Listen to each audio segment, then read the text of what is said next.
परं कर्म भूभृता ज्ञातारं विश्वतत्त्वानां वन्दे तद्गुणलब्धये वन्दे तद्गुणलब्धये। 10 लक्षण महापर्व सन 2015 ब्रैम्पटन कनाडा ये नगर तत्वार सूत्र के ऊपर इन 10 लक्षण के 10 दिनों में हमें यहाँ अर्थ सहित चर्चा करनी है। यह तत्वार सूत्र उमा स्वामी आचार्य की ऐसी रचना है जो अपने आप में बहुत परिपूर्ण है। सारा जनागम इस रचना के अंदर गर्भित है। ये तत्वार सूत्र महाशास्त्र 2000 वर्षों पहले उमा स्वामी आचार्य के माध्यम से लिखा गया। कहा जाता है कि उमा स्वामी आचार्य एक श्रावक के यहाँ आहार करने के लिए गए थे। जब उसके यहाँ आहार के लिए गए तो आहार करने के उपरांत जब वे वापस लौट रहे थे तो श्रावक की ऐसी आदत थी कि वो अपने घर की दीवारों पर कुछ सुभाषित वाक्य लिखा करता था। रोजाना बदलता था, नए नए वाक्य लिखता था। तो आचार्य जब लौट रहे थे तो उनने वहां एक वाक्य देखा, दर्शन ज्ञान चारित्राणि मोक्ष मार्ग। द्वयाक कहते हैं, द्वयाक नाम था उसका ब्राह्मण का। सरवार सिद्धि में उल्लेख किया है पूज्यपाद स्वामी ने इस घटना का। तो देखा उन्होंने दर्शन ज्ञान चारित्राणि मोक्ष मार्ग लिखा हुआ है, तो उनको लगा कि नहीं, ये ठीक नहीं है। मुनिराज लौटते हुए उसके पहले अपनी उंगली से ही सम्यक शब्द जोड़ करके आ गए। माने दर्शन ज्ञान चारित्र की एकता मिथ्या भी तो हो सकती है, उसको मोक्ष मार्ग कैसे कहेंगे? तो दर्शन ज्ञान चारित्र की एकता नहीं, सम्यक साथ में जुड़ा हुआ हो, सम्यक दर्शन सम्यक ज्ञान सम्यक चारित्र हो तो तीनों की एकता मोक्ष मार्ग कहलाएगी। ऐसा अभिप्राय रखकर वो सम्यक शब्द जोड़ करके वहां से आ गए। जब वो ब्राह्मण घर पहुंचा तो उसको लगा कि ये कौन लिख करके गया। उसने अपने घर वालों से पूछा कि ये कौन लिख करके गया, ये कोई बहुत विशेष ज्ञानी है, इन्होंने बहुत बड़ी भूल निकाली है मेरी, तो उनसे मिलना चाहिए। मालूम चला कि कोई दिगंबर संत थे, मुनिराज थे।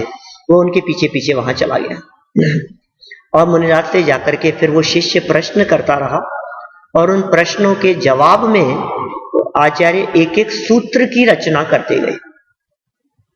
शिष्य का प्रश्न और आचार्य के जवाब, बस जो जवाब उमा स्वामी आचार्य ने लिखे वो सब सूत्र सूत्र सूत्र रूप से रचना होती। इस तरह से पूरा तत्वार सूत्र एक प्रकार से प्रश्नोत्तर शैली में है। तो देखिए आप, वो जो सूत्र था ना, वो तो पहला सूत्र हो गया, सम्यक दर्शन ज्ञान चारित्राणि मोक्ष मार्ग। बस समझ लीजिए, मैं यदि इसकी स्टाइल आपको बतलाऊं 1 मिनट में, तो जैसे प्रश्न किया कि भाई सम्यक दर्शन किसका नाम है, तो फिर दूसरा सूत्र लिख दिया, तत्वार्थ श्रद्धानम सम्यक दर्शन। बोले उत्पन्न कैसे होता है? बोले तन्य सर्गाद अधिगमाद्यम। बोले आपने ये तत्व बतलाए थे, ये कौन से हैं? तो कहा जीव अजीव आश्रव बंध संवर निर्जरा मोक्षास तत्व। ये 7 तत्व हैं। बोले हम इनको जाने कैसे? तो कहा नाम स्थापना द्रव्य भाव तत्सन्यास है। कि और कोई उपाय है कि हाँ प्रमाण नहीं अधिगम है। जानने के क्या उपाय हो सकते हैं? बोले निर्देश स्वामित्व साधनाधिकरण स्थिति विधांत है। बोले ये तो बहुत हो गए। बोले नहीं, अभी और भी है। सत्संख्या क्षेत्र स्पर्शन कालांतर भाव बहुत। बोले मैं जानूंगा कैसे इन सबको? बोले ज्ञान से। ये 5 होते हैं ज्ञान, मति श्रुतावधि मने पर ये केवलानी ज्ञान। बोले साहब आपने तो 5 ज्ञान बतला दिए, इनमें सच्चे कौन से हैं? बोले तत्प्रमाण है, 5 ही सच्चे। समझ में आया? मतलब किस स्टाइल में ये पूरा का पूरा तत्वार सूत्र इस स्टाइल में लिखा हुआ है। अपन यहां से प्रारंभ कर रहे हैं तत्वार सूत्र की चर्चा। मंगलाचरण बहुत मार्मिक है, तो मैंने सर्वश्रेष्ठ मंगलाचरण लगता है मंगलाचरणों में, क्योंकि इस मंगलाचरण में भगवान से एकमात्र यही अपेक्षा रखी है, उनको वंदन करते हुए उनसे क्या अपेक्षा रखी है? अपनी भावना को व्यक्त किया है कि हे प्रभु वंदे, मैं वंदना करता हूं, तद गुण लब्धये, आपके गुणों की प्राप्ति के लिए। क्या कहा? मोक्ष मार्गस्य नेतारम। मंगलाचरण तो याद सभी को होना ही चाहिए। मोक्ष मार्गस्य, मोक्ष मार्ग के नेतारम, नेता है।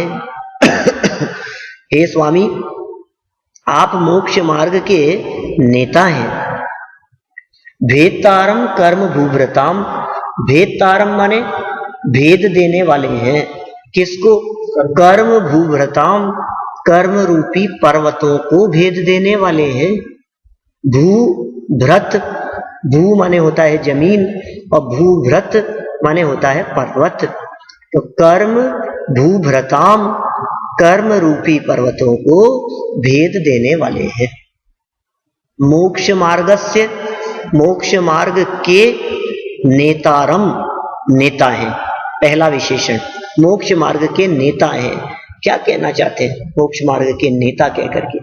नेता कौन होते हैं? जो बोलते हैं, ज्यादा बोलते हैं, उनको कहते हैं ये नेता है हमारे। क्या हमारे ग्रुप में तो ये नेता है, ये तो जहां खड़ा हो जाता है बस सब नेतागिरी चालू हो जाती है, इसकी बोलना चालू हो जाता है। सारे लोग इसके बस ये तो इसको माइक चाहिए। नेता मतलब जो बोलने वाले, मतलब नेता का गुण होता है बोलना, समझाना, प्रतिपादन करना। तो मोक्ष मार्ग के नेता माने आप नेता तो हो लेकिन व्यर्थ की नेतागिरी नहीं करते हो, आप मोक्ष मार्ग के बताने वाले। कहने का मतलब हे जिनेंद्र देव आप हितोपदेशी हैं। भेदतारम कर्म भूभ्रताम, कर्म रूपी पर्वतों को भेदने वाले हैं। इसका अर्थ क्या हुआ कि आप वीतरागी हैं।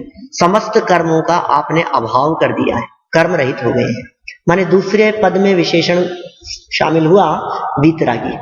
और तीसरा चरण दिया जिसमें कहा ज्ञातारम विश्व तत्वानाम, संपूर्ण लोकालोक को, संपूर्ण विश्व को हे जिनेंद्र देव आप जानने वाले हैं, इसलिए आप सर्वज्ञ हैं। तीन बातें हो गई संजय भाई। क्या क्या बातें हो गई? पहला हितोपदेशी, दूसरा वीतरागी और तीसरा सर्वज्ञ। और फिर उमा स्वामी कहते हैं वंदे, हे जिनेंद्र देव मैं आपको नमस्कार करता हूं, तद गुण लब्धये, आपके इन गुणों की प्राप्ति के लिए मैं आपको नमस्कार करता हूं। कोई व्यक्ति कहे कि क्यों आया है मेरी शरण में, तो कहा भगवान तुम जैसा बनने के कारण शरण तुम्हारी आई। मुझे आपके गुण पसंद हैं, मुझे आपके वे गुण पसंद है जिन गुणों को देखकर मेरा मन लगता है कि यार ऐसे ही गुण मुझे भी चाहिए, मुझे भी वीतरागी होना है, मुझे भी सर्वज्ञ होना है, मुझे भी आपका हितोपदेशीपन पसंद है। तो वंदे माने वंदना करता हूं, तत् गुण लब्धये, उन गुणों की प्राप्ति के लिए। ठीक है, आगे देखिए अपन शुरू करते हैं पहले सूत्र से। एक एक सूत्र का अर्थ अपन करते चलेंगे क्योंकि अपने को लगभग 1 घंटे में ये पूरा करना है तत्वार सूत्र का पहला अध्याय। कल दूसरे अध्याय की चर्चा की जाएगी।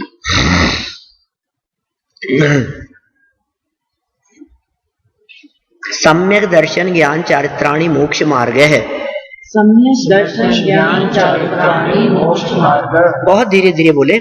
सम्यक दर्शन ज्ञान चारित्राणि मोक्ष मार्ग है। सम्यक दर्शन ज्ञान चारित्राणि मोक्ष मार्ग। क्या अर्थ होता है इसका? कि सम्यक दर्शन, सम्यक ज्ञान और सम्यक चारित्राणि, ये बहुवचन है। सम्यक दर्शन, सम्यक ज्ञान और सम्यक चारित्राणि संस्कृत की विभक्ति है। आगे कहा है मोक्ष मार्ग है, ये एक वचन दिया। तीनों को माने 3 मोक्ष मार्ग नहीं है, तीनों को एक कर दीजिए। तीनों को मिलकर के एक मोक्ष मार्ग है। कोई व्यक्ति ये कहे कि हम तो सम्यक दर्शन के मार्ग से मोक्ष चले जाएंगे, कोई कहे मैं सम्यक ज्ञान के मार्ग से चला जाऊंगा, कोई कहे मैं सम्यक चारित्र के मार्ग से चला जाऊंगा। तो उमा स्वामी आचार्य ये कहना चाहते हैं तीनों की एकता का नाम मोक्ष मार्ग है। अकेले सम्यक दर्शन से मुक्ति नहीं है, अकेले सम्यक चारित्र से मुक्ति नहीं है, अकेले ज्ञान के मार्ग से मुक्ति की प्राप्ति नहीं हो सकती। टीकाकारों ने इस सूत्र के संदर्भ में कई एग्जाम्पल दिए, जैसे औषधि का उदाहरण दिया। औषधि का श्रद्धान, औषधि का ज्ञान और औषधि का सेवन, इन तीनों के बिना रोग दूर नहीं होता। आप सोचिए, आपको पता भी है और आप ले भी रहे हो, लेकिन भरोसा नहीं है, तो आपको दवाई काम नहीं करेगी। आपको भरोसा है लेकिन समझ नहीं है कब लेनी है, कैसे लेनी है, किस विधि से लेनी है, ज्ञान नहीं है, तो क्या होगा? श्रद्धा भी है और ले भी रहे हो, लेकिन ज्ञान नहीं है, तो क्या होगा?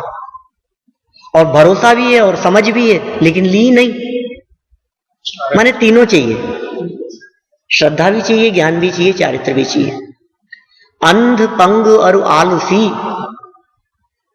अंधा हो, पंगु हो और आलसी हो और जंगल में आग लग रही हो, तो कहते तीनों अलग अलग हो तो जल जाएंगे, और तीनों यदि एक दूसरे के साथ में हो तो जंगल से पार हो जाएंगे। तो ऐसा श्रद्धा ज्ञान चारित्र के संदर्भ में अनेक प्रकार से बात कही गई। ये पहला सूत्र उमा स्वामी आचार्य के द्वारा रचा गया। ये जैन दर्शन की गीता है, बाइबल है, कुरान है। जो महत्व ईसाइयों में बाइबल का है, हिंदुओं में गीता का है, मुसलमानों में कुरान का है। आपसे कोई पूछे कि ऐसा कोई ग्रंथ है आपके यहाँ जैनियों में जो जैनियों की गीता बाइबल जैसा हो, तो एक ही जवाब हो सकता है, तत्वार्थ सूत्र उमा स्वामी आचार्य। आपने कोई शास्त्र न पढ़े हो, सिर्फ तत्वार्थ सूत्र पढ़ा हो, तो हम कह सकते हैं आपने सारे जैन शासन को पढ़ लिया, सब कुछ पढ़ लिया आपने। सैकड़ों टीकाएं लिखी गई इसके ऊपर, इस तत्वार्थ सूत्र के ऊपर आज तक। सबसे प्राचीन टीका उपलब्ध है सर्वार्थ सिद्धि, हम लोग पढ़ाते हैं वहां इंडिया में, जयपुर में शास्त्रीय विद्यार्थियों को कोर्स में है उनके। पूज्य पादाचार्य की जो अवेलेबल है, कहा जाता है समंतभद्र आचार्य ने भी टीका लिखी थी इसके ऊपर, और वो टीका कैसी थी? गंधहस्ती महाभाष्य के नाम से महाभाष्य था। इतनी विस्तार से टीका थी निमित्त भाई कि वो पूरी उपलब्ध नहीं है अभी, 2000 साल पहले जो लिखी थी। उसके इस टीका का सिर्फ मंगलाचरण की व्याख्या अवेलेबल है, सिर्फ एक ही उसकी, मोक्ष मार्ग से नेतारम, ये जो 2 लाइनें हैं ना, इन 2 लाइनों की व्याख्या अवेलेबल है। और वो व्याख्या एक ग्रंथ है अपने आप में, एक आप्त मीमांसा, समंत भद्राचार्य का ग्रंथ है आप्त मीमांसा। वो जो ग्रंथ है आप्त मीमांसा ग्रंथ, वो ग्रंथ सिर्फ 2 लाइनों की, मोक्ष मार्ग से जो ये अपने 2 लाइनें पढ़ी ना, उस 2 लाइनों की व्याख्या है। आप सोचिए यदि वो पूरा ग्रंथ होता तो कितना विशाल होता। उसके बाद में भी बहुत आचार्यों ने लिखी, पूज्यपाद आचार्य ने, अकलंक देवाचार्य का राजवार्तिक, श्लोक वार्तिक। ये जो सूत्र अभी अपन ने पढ़ा है, सम्यक दर्शन ज्ञान चारित्राणि मोक्ष मार्ग है, इस अकेले सूत्र की व्याख्या करने के लिए पूरा का पूरा ग्रंथ है श्लोक वार्तिक, एक भाग पूरा इसके लिए समर्पित है। सम्यक दर्शन ज्ञान इतना समय सार जैसा मोटा ग्रंथ लिखा है पूरा का पूरा, वो एक सूत्र की व्याख्या है, पहले सूत्र की व्याख्या। अपन ने तो 1 मिनट में इसको पूरा कर दिया, क्या करें, अपने को पूरा का पूरा पढ़ना है तत्वार्थ सूत्र। खैर चलिए, प्रश्न खड़ा होता है कि आपने यदि सम्यक दर्शन ज्ञान चारित्र को मोक्ष मार्ग बतलाया, तो प्रभु ये बतलाइए सम्यक दर्शन किसका नाम है? तो उमा स्वामी आचार्य ने कहा तत्वार्थ श्रद्धानम सम्यक दर्शनम। तत्व अर्थ श्रद्धानम, श्रद्धान करना, सम्यक दर्शनम, सम्यक दर्शन है। माने अकेले तत्व का श्रद्धान सम्यक दर्शन नहीं है, अकेले अर्थ का श्रद्धान सम्यक दर्शन नहीं है। तत्वार्थ 2 शब्द है, तत्व और अर्थ दोनों के श्रद्धान का नाम सम्यक दर्शन है। नॉर्मली लोग इसका अर्थ ये समझते हैं 7 तत्व की श्रद्धा का नाम सम्यक दर्शन, ऐसा समझते हैं लोग, जबकि ऐसा नहीं।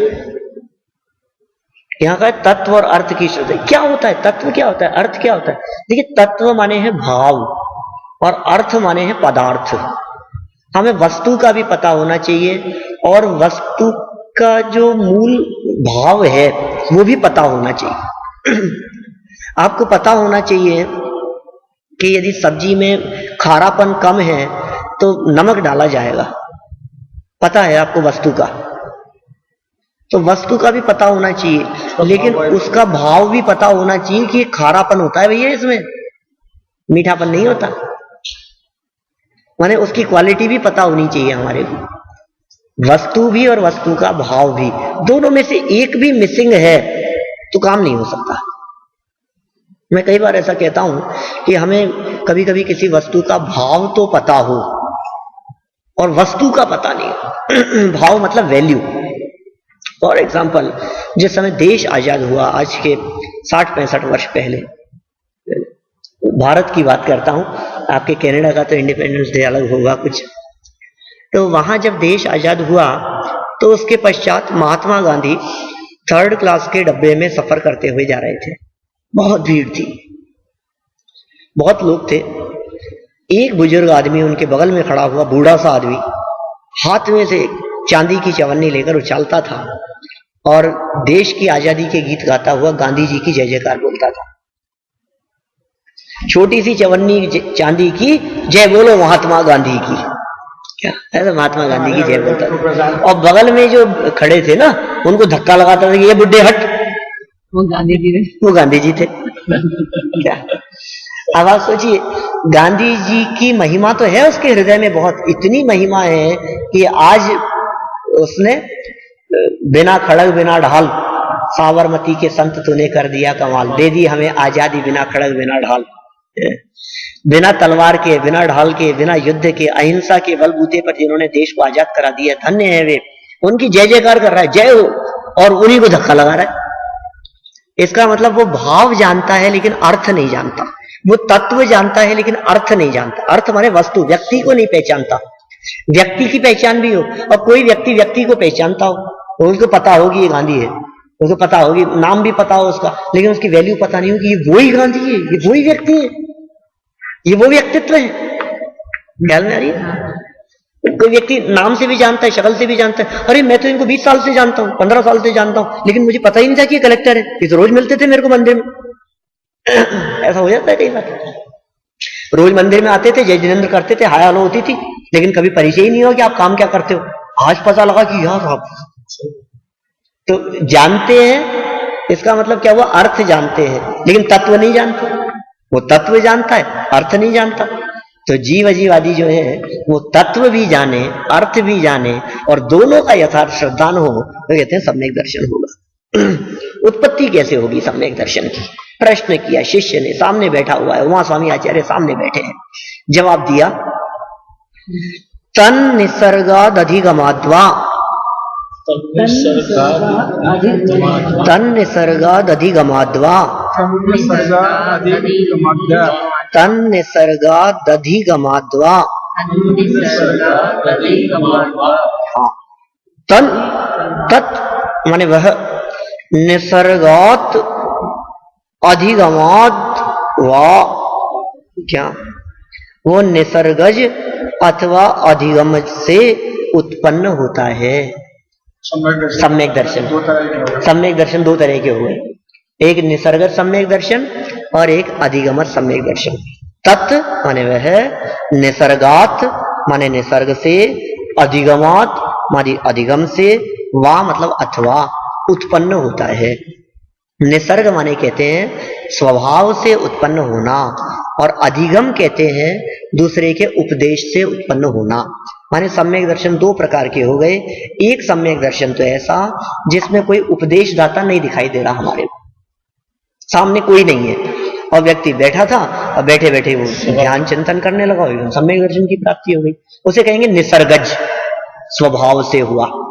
और दूसरा सम्यक दर्शन कैसा कि कोई उपदेश दे रहा था, जैसे चारण रिद्धिधारी मुनिराजों ने उपदेश दिया और शेर को सम्यक दर्शन की प्राप्ति हो गई, ये कहलाएगा अधिगमज। दो शब्द हैं, निसर्गज और अधिगमज। वैसे जब टीकाकारों ने व्याख्या की तो उन्होंने कहा देखो, कोई भी सम्यक दर्शन हो बिना स्वभाव के तो होगा नहीं, तो सारे सम्यक दर्शन निसर्गज ही है। फिर दूसरा तर्क दिया उन्होंने कि देखो, कोई भी सम्यक दर्शन हो 5 लब्धियों के बिना तो होता नहीं है। इसका मतलब देशना लब्धि तो कंपलसरी है, आज नहीं हो तो 100 साल पहले होगी, पिछले जन्मों में होगी। देशना कंपलसरी है, इसका मतलब बिना उपदेश के तो होता नहीं है, तो बोले सारे सम्यक दर्शन अधिगमज होते। तो जो निसर्गज है वो अधिगमज भी है, जो अधिगमज है वो निसर्गज भी है। तो फिर ये दो भेद क्यों किए कि जिसमें उपदेश देने वाला सामने दिखाई दे रहा हो उसे हम कहते हैं अधिगमज, जिसमें कोई उपदेश दाता न दिखाई दे रहा हो और सम्यक दर्शन हो गया उसे कहेंगे निसर्गज। उपदेश का और सम्यक दर्शन का टाइमिंग हो तो उपदेश मतलब लग रहा है जैसे लगता है ना अपने को, शेर के जीव को सम्यक दर्शन हुआ तो उपदेश देने वाले थे दोनों मुनिराज, उसी टाइम पे हुआ, 2-5 मिनट आगे पीछे, लेकिन सुन करके हुआ तो अधिगम। अधिगम शब्द का अर्थ होता है ज्ञान, और ज उसके साथ में जुड़ा है अधिगमज, अधिगम से जन्म लेना। ऐसे निसर्ग मतलब होता है स्वभाव, नैसर्गिक कहते हैं, नैसर्गिक मतलब स्वाभाविक, निसर्ग ज माने जन्म लेना, माने स्वभाव से जो उत्पन्न हो उसका नाम है नैसर्गिक सम्यक दर्शन, निसर्ग सम्यक दर्शन। फिर शिष्य ने, देखो अभी आप चर्चा तो चल रही थी सम्यक दर्शन की उत्पत्ति वगैरह के संदर्भ में, लेकिन चूंकि पिछले सूत्र में तत्वार्थ पूछा था ना, तो शिष्य ने फिर प्रश्न पूछा, साहब अभी आपने कहा तत्वार्थ श्रद्धानम, तो ये तत्व कौन कौन से होते हैं, ये तत्व क्या है? तो उनको चौथे सूत्र में उन्होंने लिखा, जीवा जीवाश्रम बंध संवर निर्जरा मोक्षास तत्वम। जीवा जीवाश्रम बंध संवर निर्जरा मोक्षास तत्वम। वापस बोलिए, जीवा जीवाश्रम बंध संवर निर्जरा मोक्षास तत्वम। ये 7 तत्वों के नाम हो गए, बहुत सिंपल है सूत्र, जीव अजीव आश्रम बंध संवर निर्जरा मोक्ष तत्वम, ये तत्व है। 7 तत्वों के नाम सबको याद है आप लोगों को, है ना? इन 7 तत्वों के नाम बतला दिए, बोले कहा ये सब तत्व हैं। तो कहा कि इन तत्वों का ज्ञान कैसे हो, इन तत्वों का ज्ञान कैसे हो सकता है? तो कहा आगे वाला सूत्र देखिए, अभी 7 तत्वों के बारे में कुछ नहीं समझाया। क्यों नहीं समझाया? क्योंकि 7 तत्वों के संदर्भ में पूरे 10 दिन समझाने वाले हैं, पूरा तत्वार्थ सूत्र, क्योंकि इसका नाम है तत्वार्थ सूत्र, इसका मतलब तत्वों का ही वर्णन है। आपको जान करके आश्चर्य होगा कि जो चौथा सूत्र यहां भी हमने पढ़ा है, इस चौथे सूत्र की ही व्याख्या पूरी है पूरे तत्वार्थ सूत्र में। माने इस तत्वार्थ सूत्र महाशास्त्र के जो 10 अध्याय हैं, उन 10 अध्यायों में पहला, दूसरा, तीसरा, चौथा, ये 4 अध्याय जीव तत्व का वर्णन करने वाले, 5वां अध्याय अजीव तत्व का वर्णन करने वाला है, 6वां और 7वां दोनों अध्याय आश्रम तत्व का वर्णन करने वाले हैं, 8वां अध्याय बंध तत्व का वर्णन करने वाला है, 9वां अध्याय संवर और निर्जरा दोनों का वर्णन करने वाला है, और 10वां अध्याय मोक्ष तत्व का वर्णन करने वाला है। तो 10वां अध्यायों में 7 तत्वों का वर्णन है। तो अभी शुरू के 4 दिन तो अपनी जीव के बारे में चर्चा चलेगी, तो अभी उसके बारे में नहीं कह रहे। ये कह रहे हैं नाम स्थापना द्रव्य भाव तस्तन्यास है। बोलिए, नाम स्थापना द्रव्य भाव तस्तन्यास है। नाम स्थापना द्रव्य भाव, देखिए तोड़ तोड़ करके बोलिए, मैं आधा बोलता हूं। नाम स्थापना द्रव्य भाव, नाम स्थापना द्रव्य भाव तस्तन्यास है। नाम स्थापना द्रव्य भाव, नाम स्थापना द्रव्य भाव तस्तन्यास है।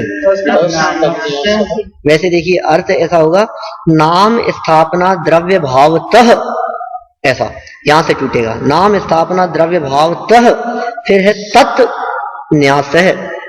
4 निक्षेपों का इसमें वर्णन है, 4 निक्षेपों की चर्चा है, नाम, स्थापना, द्रव्य और भाव, ये 4 सुने हैं आपने।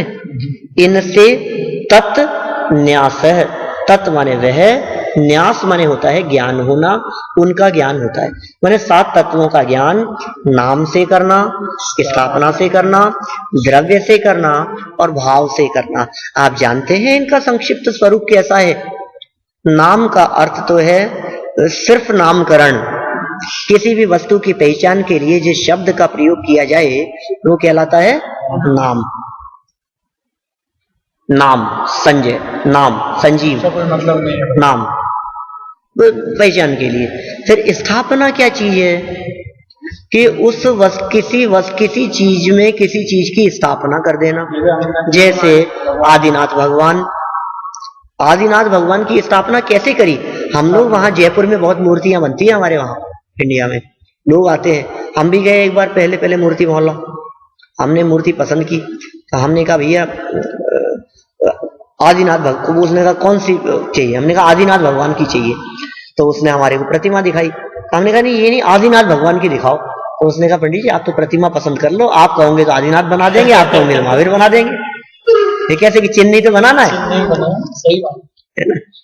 आप पसंद कर लो, आप जो आपको पसंद आएगी और उसमें हम जो चिन्ह बनाएंगे वो ही स्थापना हो जाएगी उसमें। फिर बाद में पंचकल्याण प्रतिष्ठा पूर्वक, मतलब हमने चिन्ह के माध्यम से उसमें स्थापना कर दी, सिंबल बना दिया हमने कि भाई बैल का चिन्ह जहां होगा उसका नाम आदिनाथ, शेर का चिन्ह होगा उसका नाम महावीर, समझ लीजिए हिरण का चिन्ह होगा उसका नाम शांतिनाथ। ये चिन्ह बना दिए, पहचान के चिन्ह। तो ये पहचान के चिन्ह के माध्यम से हमने स्थापना कर दी उसमें। ये स्थापना भी दो तरह की होती है, तदाकार और अतदाकार। अपन जो अष्ट द्रव्य से पूजन करते हैं, इसमें पुष्प की स्थापना कर देते हैं, दीप की स्थापना कर दी हमने, नारियल की गोले की चिटक थी और हमने उसके अंदर नैवेद्य की स्थापना कर दी, उसमें दीप की स्थापना कर दी हमने, फूलों की स्थापना कर दी हमने पीले चावल करके। तो ये स्थापना है। इसी तरह से स्थापना से द्रव्य शब्द का अर्थ होता है भूत भावी पर्यायों से देखना। द्रव्य माने भूत भावी पर्यायों से देखना, ये द्रव्य निक्षेप कहलाता है। जैसे कभी कभी हम ऐसी बातें करते हैं, पता है आपको वो सीता 16वें स्वर्ग से तीसरे नरक में रावण को संबोधन करने के लिए गई, आपको पता है ये घटना? सीता, हाँ सीता कहाँ गई? नरक में किसको समझाने के लिए गई संजय जी? रावण को समझाने के लिए। अब मैं आपसे पूछता हूं कि नरक में रावण है क्या? नरक में रावण है? नहीं, जीव है रावण। अरे वाह क्या बात करते हो। यदि नरक में रावण था, यदि नरक में है रावण, तो वो कौन था जिसका लंका में अंतिम संस्कार किया गया था? वो तो दाह संस्कार हो गया उसका, सब खत्म हो गया वो तो। अब कौन गया? अरे रावण नहीं, अरे रावण नाम से जाकर के पुकारोगे, वहां तलाशोंगे कि भैया आप पहचानते हो रावण को, या रावण से मिलना है मुझे, तो कहेगा यहाँ कोई रावण वावण नहीं रहता। लेकिन हम उसको भूतकालीन पर्यायों से देख रहे हैं। और पता है सीता गई संबोधन करने के लिए, ना तो सीता है और न रावण है। एक देवगति का जीव एक नारकी जीव को संबोधन करने के लिए गया, और शास्त्रों में कहते हैं कि नहीं नहीं ये वही था, क्योंकि जो देव संबोधन करने आया है ये देव वही था जो सीता थी। क्या ये रावण, ये जीव वही है नारकी जीव जो रावण था पिछले जन्म में। द्रव्य की स्थापना, द्रव्य से देखा उसको, द्रव्य वही है, नाम से देखा, स्थापना से देखा, द्रव्य से देखा। और भाव से देखें तो क्या कहेंगे? नारकी है। भाव माने वर्तमान अपेक्षा से देखना, ये कहलाता है भाव अपेक्षा से देखना। चलिए इन चारों से ज्ञान करने की बात कही गई। फिर कहा इनको जानने के उपाय भी कुछ हैं, और बोले उपाय भी हैं इनको जानने के, क्यों नहीं है? इनको जानने के उपाय हैं। सूत्र दिया 6 नंबर का सूत्र, प्रमाण नैर अधिगम है। बोलिए प्रमाण नैर अधिगम है, प्रमाण नयर अधिगम है। दो चीजें हो गई, प्रमाण और नय। अधिगम माने ज्ञान, पीछे अभी कहा था ना अधिगमज माने ज्ञान से ज्ञान करो, नए से ज्ञान करो। दो चीजें हैं, या तो प्रमाण से वस्तु का ज्ञान होगा या नए से वस्तु का ज्ञान होगा। ये दोनों ही जानने के उपाय हैं। प्रमाण से पूरी वस्तु जानने में आती है, नए से उस वस्तु का अंश मात्र जानने में आता है। कभी हम अंश से जानते हैं, कभी पूरी वस्तु को जानते हैं। ठीक है, तो अभी इसने कहा कि अरे साहब ये तो प्रमाण नए पढ़ने पड़ेंगे। अरे भाई बहुत सारी अपेक्षाओं से ज्ञान होता है। बोले और भी है कि क्यों नहीं है? निर्देश स्वामित्व साधनाधिकरण स्थिति विधानतः है। निर्देश स्वामित्व साधनाधिकरण स्थिति विधानतः है। इतनी बातों के आधार पर आपको जानना चाहिए। निर्देश से जानो। निर्देश क्या कहलाता है? नाम। नाम से जानने का नाम होता है निर्देश। निर्देश माने सिर्फ नाम जान लिया, उसे निर्देश कहते हैं। फिर कहा स्वामित्व। स्वामित्व माने किसकी है ये चीज, कौन उसका अधिकारी है, कौन उसका अधिकारी है, ये कहलाता है स्वामित्व। बोले ये बनी कैसे थी ये चीज, उत्पत्ति कैसे हुई थी, वो कहलाता है साधन। उत्पत्ति के कारण को साधन कहते हैं। फिर किसके आधार से है, उसे कहते हैं अधिकरण। फिर कितने काल तक रहेगी, ड्यूरेबिलिटी कितनी है, स्थिति। और उसके कितने भेद प्रभेद हैं, तो ये कहलाता है विधान। तो कितनी बातें हो गई यहाँ? 6 बातें कह दी इन्होंने।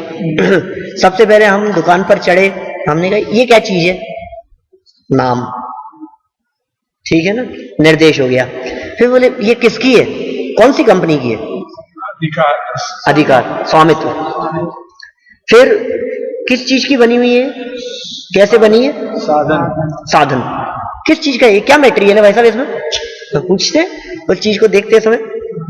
फिर किसके आधार से है, आधार की चर्चा करना। फिर ये कब तक रहेगी, हम ले तो जाएं भाई साहब लेकिन इसकी कोई गारंटी वारंटी भी है कि नहीं है?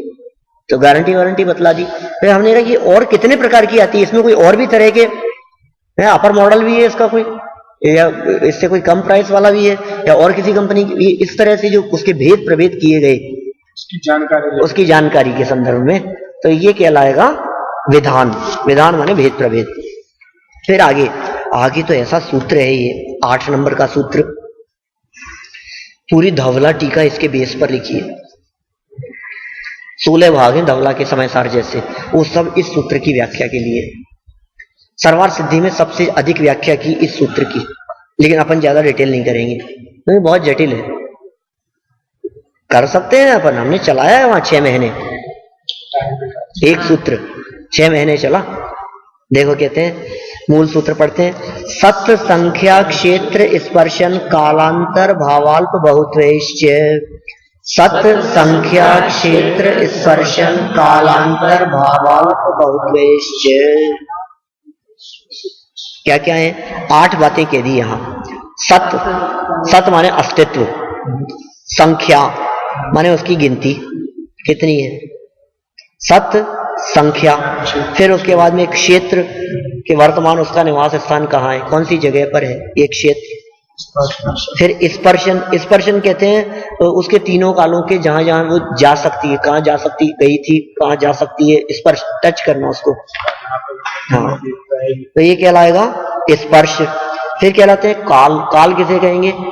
उसकी मर्यादा, ठहरने की मर्यादा, वो काल कहलाता है। फिर अंतर, अंतर कहते हैं विरह काल को। विरह काल मतलब जैसे सम्यक दर्शन की चर्चा करें तो औपशमिक सम्यक दर्शन छूट गया तो दोबारा कितने समय में हो सकता है, ऐसा अंतर।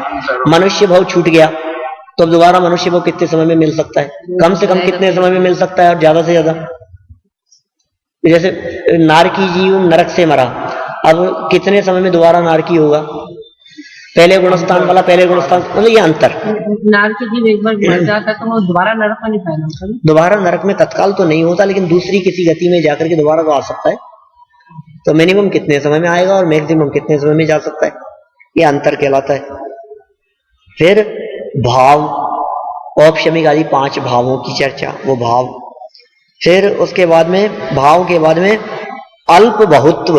अल्प बहुत्व माने कंपेरेटिव, हीनाधिकता की बात होना, ठीक है ना, वो अल्प बहुत्व कहलाता है। इस तरह से ये बात की, और स्वाभाविक तो बहुत बातें कह दी आपने प्रभु, बहुत सारी बातें बतला दी, न मालूम क्या क्या है, किसकी कितनी संख्या, किसका क्या, कौन से क्षेत्र में कहाँ कहाँ क्या क्या जानेंगे हम। 7 तत्वों के संदर्भ में तो बड़ी मुश्किल हो जाएगी, पर तुम क्यों चिंता करते हो, ज्ञान में बहुत ताकत होती है। बोले अच्छा तो है हमारे पास भी ज्ञान की, हाँ क्यों नहीं है। 5 प्रकार के होते हैं ज्ञान। बोले कौन कौन से? मति श्रुतावधि मनः पर्यय केवलानि ज्ञानम। बोलिए। मति श्रुतावधि मनः पर्यय केवलानि ज्ञानम। अरे 5 हो गए, मति ज्ञान, श्रुति ज्ञान, अवधि ज्ञान, मनः पर्यय ज्ञान और केवल ज्ञान। ये 5 प्रकार के ज्ञान हैं, माने ज्ञान 5 प्रकार के होते हैं, ज्ञान के 5 भेद हैं। सच में तो ज्ञान नाम का गुण एक ही है, लेकिन पर्याय अपेक्षाओं से उनको 5 प्रकार का कहा जाता है। ज्ञान में भेद नहीं है, ज्ञान तो एक ही है, ज्ञान नाम का गुण तो एक ही है, लेकिन उस ज्ञान गुण के 5 प्रकार के स्वरूप बतलाए जाते हैं। फिर अवस्था भी बोलते हैं, अवस्थाएं ही है, सच में ये 5 ज्ञान की अवस्थाएं ही है। मति ज्ञान, श्रुति ज्ञान, अवधि ज्ञान, मनः पर्यय ज्ञान और केवल ज्ञान, ये ज्ञान की 5 अवस्थाएं ही है और एट ए टाइम एक ही होती है। आगे करेंगे, आगे आकर के इस तरह की चर्चा आने वाली है। ठीक है ना। देखिए तो आगे कहते हैं इन 5 ज्ञानों में कौन सा ज्ञान सच्चा है, भैया प्रश्न किया ऐसा, तत्वार सूत्र है। और क्या कहते हैं, पांचों ज्ञानों में से कौन सा ज्ञान सच्चा है? तत् प्रमाणे, प्रमाण माने सच्चा, प्रामाणिक, तत् माने वह, सभी प्रामाणिक है। भाई पांचों ज्ञान सच्चे होते हैं।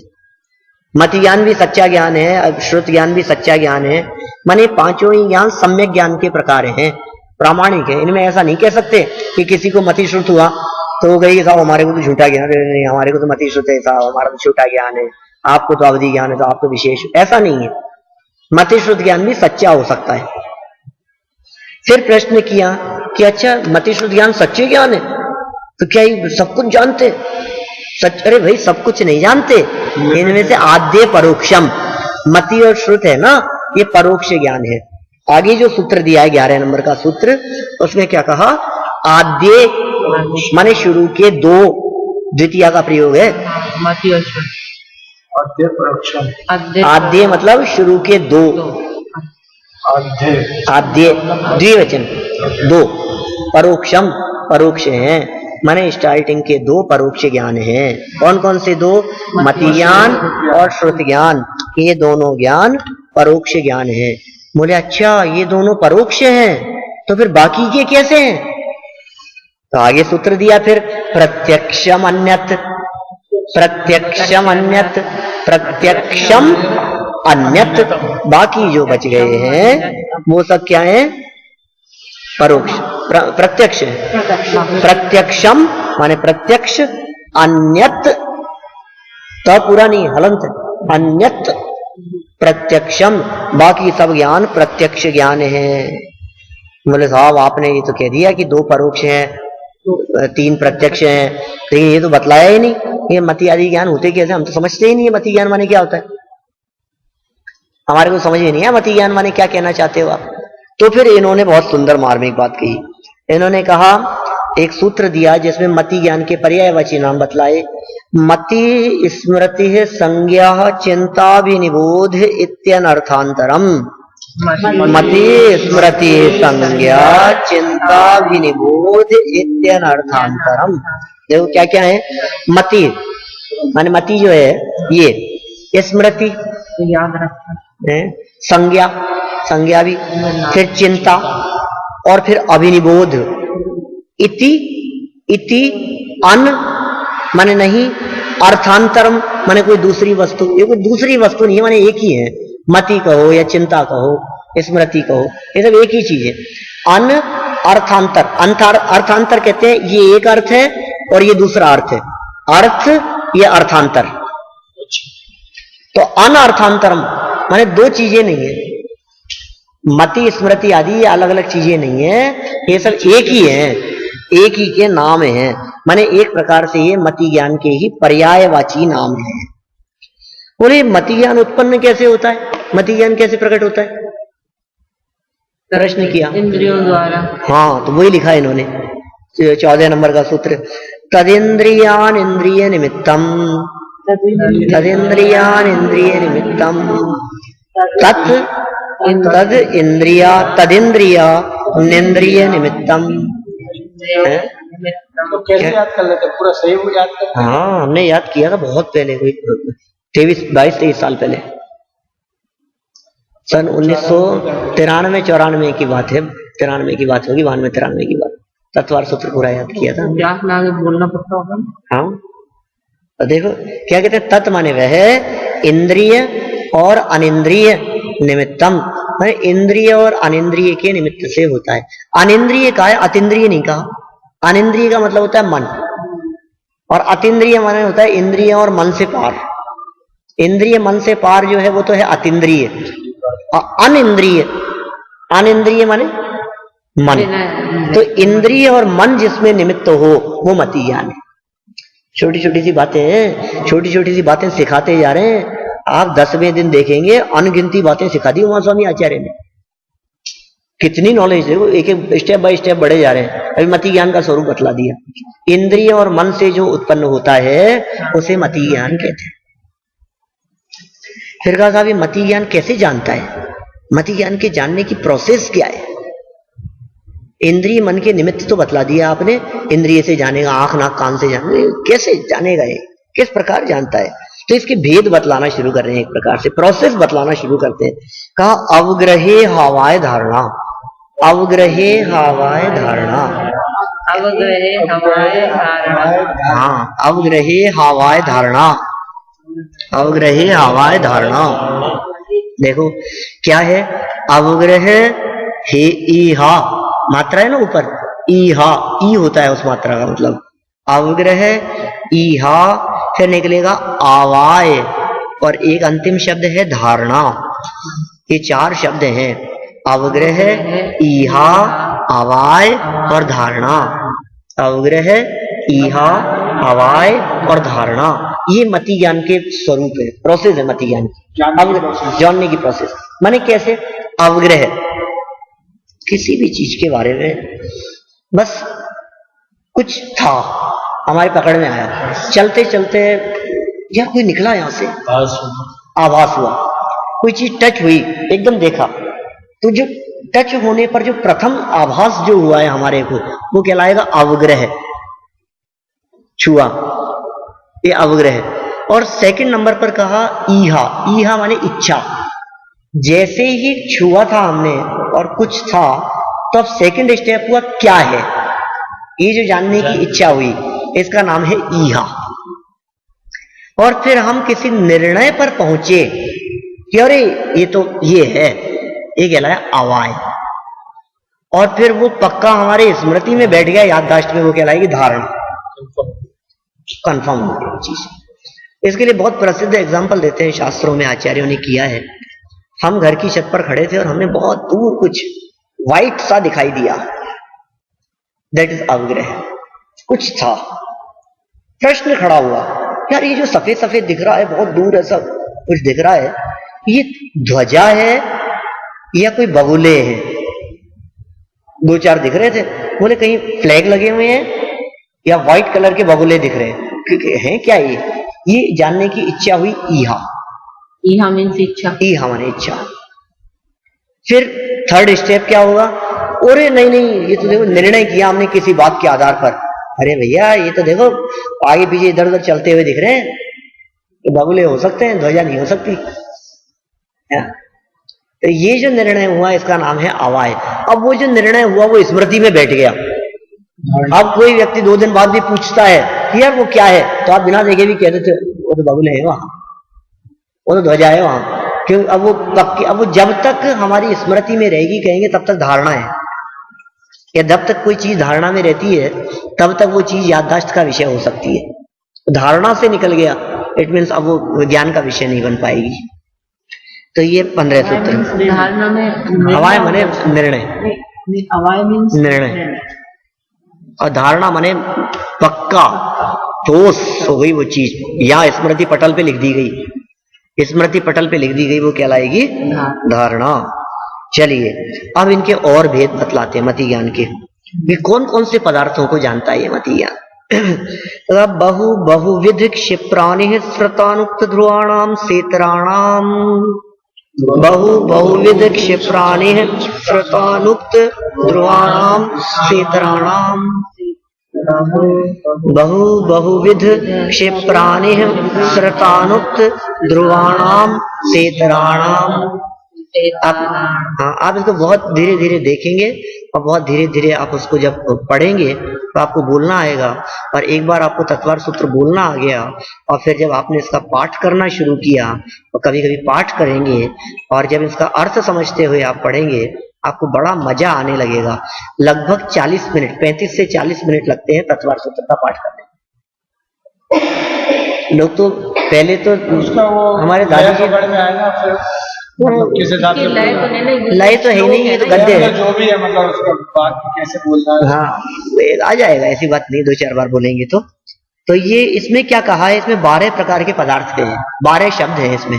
आप कहेंगे साहब इतने तो लग नहीं रहे, तो 6 है। और फिर कहा स इतराणाम, इतर, इतर माने होता है अपोजिट, 6 बता दिए। फिर कहा 6 उनसे अपोजिट, जैसे पहला कहा शब्द बहु, बहु, बहु का उल्टा एक, बहु मतलब बहुत सा, एक माने एक। फिर दूसरा कहा बहुविध, कहा एक विध, फिर कहा क्षिप्र, क्षिप्र माने जल्दी जल्दी, इसका अपोजिट अक्षिप्र। फिर कहा अनिश्रित, इसका उल्टा निश्रित, ढका हुआ और बिना ढका हुआ। फिर अनुक्त है शब्द, इसमें आ की मात्रा दिख रही है, और नुक्त है। अनुक्त और उक्त, अनुक्त माने नहीं कहा गया और उक्त माने कहा गया। फिर ध्रुव माने स्थिर और अध्रुव माने अस्थिर। इस तरह से ये कुल 12 प्रकार के पदार्थ हैं जिन पदार्थों की बात कही है। शिष्य ने प्रश्न किया कि ये क्या कह दिया महाराज, मेरे को समझ में नहीं आया, क्या 12 कह दिया आपने? तो कहा अर्थ से, तुम चिंता मत करो, ये सब सारे वस्तुएं होती है अलग अलग प्रकार की। जैसे समझ लो हमने कहा एक, ये एक है, हमने कहा गेहूं पड़े हैं बहुत सारे, तो वो हो गया एक विध, एक जैसे, एक बहु बहुत सारे, और फिर बहुविध बहुत सारे प्रकार के। जैसे हमने कहा सेना, तो सेना में क्या क्या है बताओ? सेना का मतलब आदमी आदमी होता है क्या? सेना में हाथी भी है, सेना में घोड़े भी है, सेना में और भी लोग हैं। तो सेना का मतलब बहुत सारों का इकट्ठा, लेकिन एक विधि नहीं है, अनेक अनेक प्रकार के हैं, अलग अलग कैटेगरी के हैं। हाँ भाई, वो घोड़े वाला है, कोई कैसा वाला है, सब ऐसा है। तो ये सब पदार्थ हैं। तो बोले इनमें भी ये कहना चाह रहे हैं व्यंजनस्यावग्रह। आगे एक और सूत्र दिया, 18 नंबर का सूत्र, जिसमें का व्यंजनस्यावग्रह। ये कहना चाह रहे हैं व्यंजन माने अस्पष्ट शब्द वगैरह है, वो व्यंजन कहलाते हैं। उनका क्या होता है? अवग्रह ही होता है। व्यंजन माने शब्द वगैरह का अवग्रह ही होता है। उसमें ना तो ईहा हो सकती है, ना अवाय हो सकता है, और ना धारणा हो सकती है, क्योंकि वो खत्म ही हो, चला ही गया ना शब्द। अब उसको दोबारा उसको गहराई से देखने के लिए स्टोरेज रही नहीं उसमें, अवग्रह होकर के छेड़ छूट गया, वो टच होकर के रह गया। तो व्यंजनों का सिर्फ अवग्रह ही होता है। हमें ज्ञान तो हुआ और शब्द से, लेकिन वो एक साथ ही हुआ। हाँ। सारी विधि एक साथ ही संपन्न हो गया। सही बात है। फिर कहते हैं न चक्षुर अनिंद्रियाभ्याम, चक्षु से भी नहीं और मन से भी नहीं। क्या नहीं होता? नहीं होता क्या? कि ये अवग्रह नहीं होता। चक्षु से और मन से ये अवग्रह नहीं होता। कौन सा? व्यंजन अवग्रह नहीं होता। माने शब्दादिक ऐसे हैं, इनको न तो चक्षु से देखा जा सकता है और न मन से देखा जा सकता है। एक बात इस प्रकार की भी कही कि इनको छुआ भी नहीं जा सकता। मतलब उसका ज्ञान तो हो जाता है, लेकिन उसमें इंद्रियां नहीं। ये छू करके ज्ञान नहीं करती। कान में तो छूने, कान से तो छू करके ज्ञान होता है, लेकिन उन शब्दों को आंख को छूते नहीं है। क्या? व्यंजन नाम के जो पदार्थ हैं वो आंख को छूते नहीं है और मन को छूते नहीं है। ऐसा इन सब के फिर आगे चलकर मतलब इसी में 336 भेद बतला दिए गए मति ज्ञान के, अवग्रह के, ईहा के, अवाय के, धारणा के, इन चारों को लेकर व्यंजनावग्रह के, अर्थावग्रह के, व्यंजनावग्रह और अर्थावग्रह, और फिर उनके भेद कर दिए। जैसे व्यंजनावग्रह के 48 भेद बतलाए। कैसे 48 भेद बतलाए व्यंजनावग्रह के? कि जो 12 प्रकार के जो बतलाए थे ना, बहुविधि आदि, वो तो 12 तो पदार्थ हो गए थे। और फिर उनको कहा कि ये व्यंजनावग्रह स्पर्शन इंद्रिय से होता है, रसना से होता है, घ्राण से होता है और कर्ण से होता है। तो 48 हो गए। ठीक है। अब ये कहते हैं व्यंजनावग्रह के तो हो गए 48, और बाकी के जो अर्थावग्रह, अवग्रह, ईहा, अवाय और धारणा, इन चारों से मल्टीप्लाई करो उन सबको। वो कैसे करेंगे? 12 को, और 6 से, 5 इंद्रियों और मन से, तो हो जाएंगे 288। जैसे मैं बतलाऊं, एक सेकंड थोड़ा सा। अब जैसे अर्थावग्रह की बात करो, अब क्या क्या चीजें हो गई? पहले तो व्यंजनावग्रह लिख लीजिए आप, 48 ये तो अलग हो गया। अब बाकी 72 हैं अपने पास में। ये हैं 72 आएंगे अपने पास में। कितनी जगह आएंगे? अवग्रह, ईहा, अवाय और धारणा। अर्थावग्रह 72 प्रकार का, 72 प्रकार का ईहा, 72 प्रकार का अवाय और 72 प्रकार का धारणा। अब आप कहेंगे 72 कैसे हो गए? मैं बतलाता हूं। 72 ऐसे हो गए कि जो अर्थावग्रह था, उस अर्थावग्रह में स्पर्शन इंद्रिय से, रसना इंद्रिय से, चक्षु इंद्रिय से, घ्राण इंद्रिय से, कर्ण इंद्रिय से, मन से, बहुविधि आदि 6 हो गए, इन 6 से 72। तो 72 हो गए। ये 72 प्रकार का अवग्रह है। फिर वही बहुविधि आदि स्पर्शन रसना घ्राण चक्षुकर्ण मन से 72 है। इन 72 प्रकार की ईहा, 72 प्रकार की जिज्ञासा हो सकती है, चारों लगा दो। 72 प्रकार का अवाय और 72 प्रकार की धारणा। कुल मिलाकर के इन सब को देख करके 336 भेद हो जाते हैं। समझ में आया हो तो ठीक है, नहीं आया हो तो ठीक है, आगे बढ़ते हैं। अपन मति ज्ञान की चर्चा पूरी हो गई। ठीक है, तो भाई बात जो इसके अंदर कही है तो मुझे ऐसा लगा कि ये बता देनी चाहिए। नहीं, 6 4 बार से मतलब 288 और 6 के अपोजिट और 48 प्लस 12 हो गए। फिर ये हवा उससे जाना ना, अवग्रह ईहा अवाय धारणा, तो 4 हो गए, तो चारों को अलग अलग करके करो। चारों को अलग अलग करके और फिर स्पर्शन रसना घ्राण चक्षुकर्ण मन 6 6 तरह से ये कर दो, 6 तरह से देखें। ऐसे मल्टीप्लाई करो। वो 12 को पहले 4 से किया तो 48। हाँ, वो 48 हो 12 को गया, 4 से 50। किया, वो अलग हो गया, वो सेपरेट रख दो आप। अभी इंदिरा मान लो ये 6 हो गए ये 6 हो गए। और 6 का वो फिर ये 12 से किया। फिर अवग्रह 12 इतने प्रकार का अवग्रह, इतने प्रकार का अवाय, इतने प्रकार की धारणा, है ना। तो 288 है प्लस 48। हाँ, 288 प्लस 48 336। चलिए, अपने पास में कोर्स है अभी थोड़ा सा। अभी अपन पहुंचे हैं कहाँ पर, 19 नंबर के सूत्र तक पहुंचे हैं। अपने 33 सूत्र हैं। आप चिंता नहीं करें, कोशिश होगी 1 घंटे में हो जाए तो ठीक है, नहीं तो 1.5 में हो जाएगा। जल्दी तो नहीं है किसी को, 1 नहीं तो 1.25 में कर देंगे। फिलहाल अपने 51 मिनट 28 सेकंड हो चुके हैं, 32 हो गए, अब तक 33 हो रहे हैं। चलिए, हाँ जी। श्रुतम मति पूर्वम द्वैनेक द्वादश भेदम, श्रुतम मति पूर्वम द्वैनेक द्वादश भेदम। अरे बहुत सरल है भाई, देखो बहुत एक एक अक्षर को ध्यान से देखिए। श्रुतम मति पूर्वम द्वयनेक द्वादश भेदम। श्रुतम मति पूर्वम द्वयनेक द्वादश भेदम। बहुत सुंदर, बहुत बढ़िया। देखो, श्रुतम माने श्रुत ज्ञान। मति की तो चर्चा हो गई थी पूरी, अब आ जाओ श्रुत ज्ञान पे। ये श्रुत ज्ञान कैसा है? मति पूर्वम, मति ज्ञान पूर्वक होता है। जीवों की जो 5 ज्ञान है उनमें श्रुत ज्ञान मति ज्ञान पूर्वक होता है। उसके 2 भेद हैं, द्वय। श्रुतम मति पूर्वम का अर्थ श्रुत ज्ञान मति ज्ञान पूर्वक है। द्वय माने 2 भेद हैं उसके, उसमें से एक के अनेक है और एक के 12 भेद है। अनेक द्वादश भेदम माने श्रुत ज्ञान के 2 भेद, श्रुत ज्ञान के 2 भेद द्वय। ठीक है, तो कहा कि वो 2 कौन कौन से हैं? तो 2 के उन्होंने नाम बतलाए, अंग बाह्य और अंग प्रविष्ट।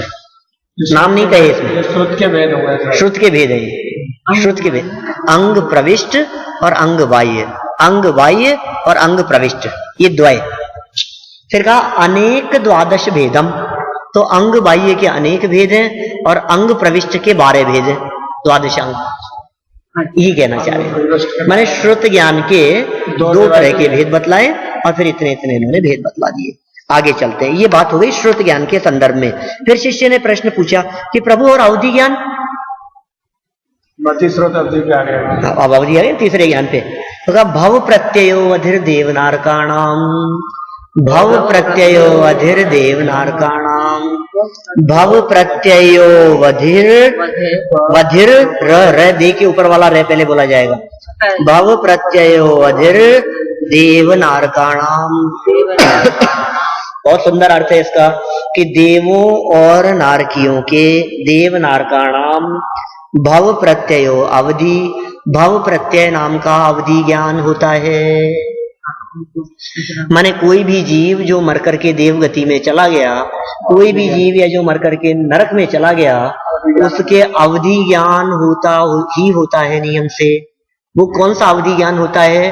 भव प्रत्यय, भव के निमित्त से जो हो, उस भव में जाने मात्र से जो अवधि ज्ञान हो जाए। ऑटोमेटिक हम मर करके नरक में गए और हमें अवधि ज्ञान हो गया। कोई जीव मर हर एक भाव हो सकता है आगे पीछे का, द्रव्य क्षेत्र काल भाव की मर्यादा लिए हुए होता है अवधि ज्ञान।